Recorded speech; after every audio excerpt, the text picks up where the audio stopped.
So this video is to talk a little bit about my robot and to give a demonstration. So to start out, it's a Hexapod robot, 6 legs. I have 3 degrees of freedom per leg, so 3 servos per leg.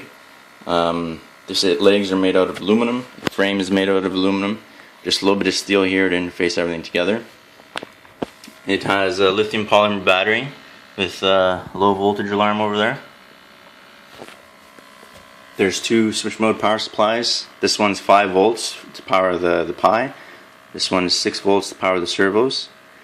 So the servos aren't directly connected to the Pi. They're connected to these chips here. I have 2, one on each side.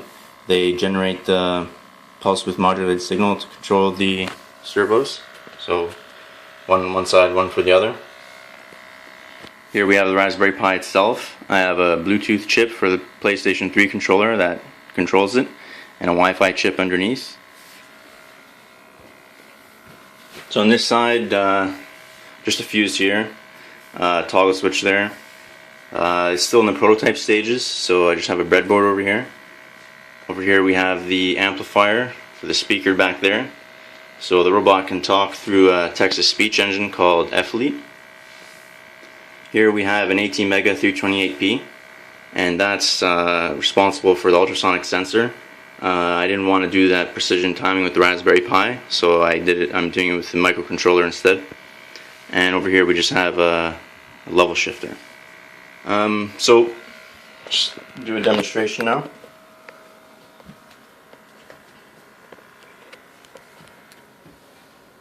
I'm just going to grab my PlayStation controller.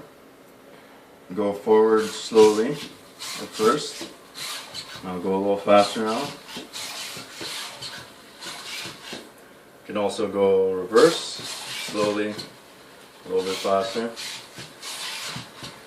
Still needs some work to make sure that it walks fluid, but it's alright for now.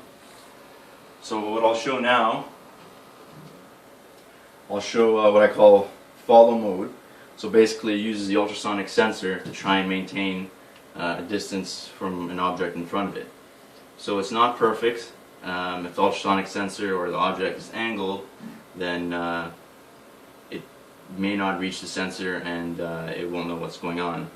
I do have a camera which I plan on interfacing with OpenCV to try and change things, make it a little better than just using this ultrasonic sensor, but I'll show the demonstration for now. So it should try and maintain about 25 centimeters if I can get this right. So I just enabled it. It's not moving, so it's pretty much right on 25 centimeters, plus or minus a few centimeters. So I'm going to go forward, and it should go forward. So it went forward. Now if I go backwards, it should go backwards. Well, I'm still within the buffer zone, so I'm going to go back a little more now. Now it goes backwards, and there you go.